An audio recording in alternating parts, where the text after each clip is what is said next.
Générique. Bonjour à tous et bienvenue dans La Flemme, on est aujourd'hui le vendredi 8 décembre et c'est la journée de l'Immaculée Conception. Non, je ne ferai pas de commentaires sur l'Immaculée Conception. Aujourd'hui c'est l'anniversaire de Camini. Camini, vous vous rappelez, c'est ça? Je viens pas de la cité mais le beat est bon. Je viens pas de Paname mais de Marly-Gaumont.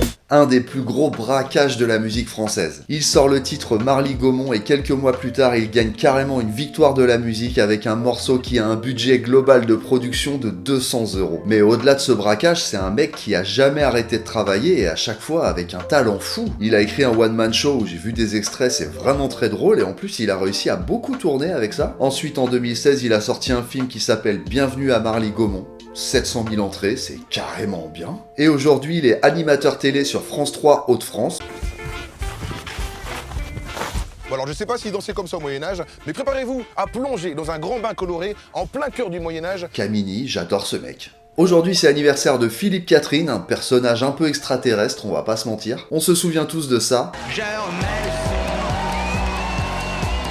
Mais il est aussi très polyvalent, on a pu le voir comme acteur dans La Tour de Contrôle Infernale, Le Grand Bain, et aussi Hibou, un film de Ramsey qui fait vraiment partie de mes films préférés, un jour je vous en parlerai. Mais si je vous parle de Philippe Catherine aujourd'hui, c'est pour évoquer un truc.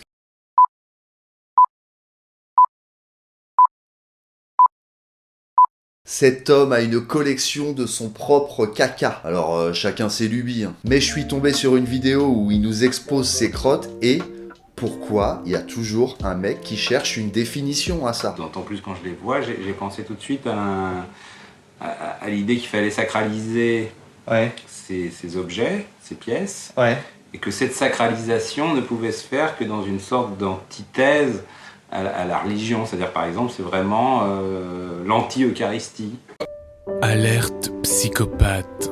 Regarde maman, un psychopathe. Peut-être que c'est juste son kiff et qu'il n'y a rien d'autre. Non, il y a autre chose aussi.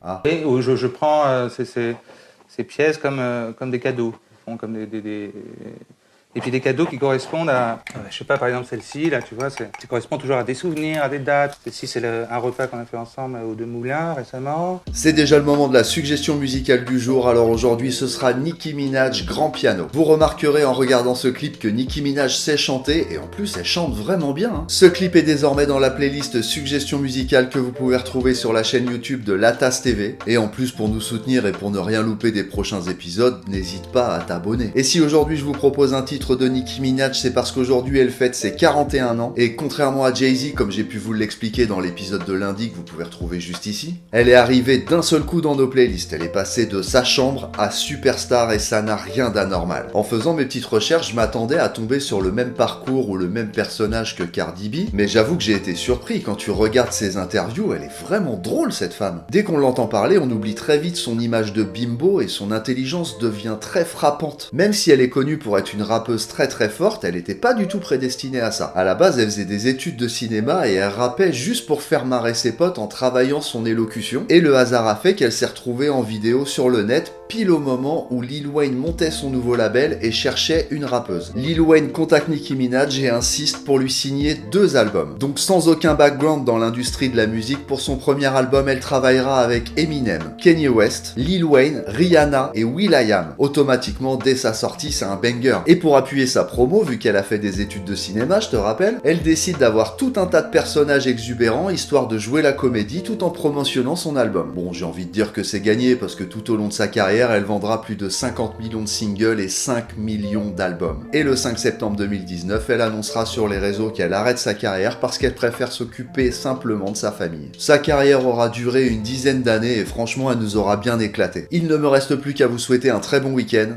À lundi.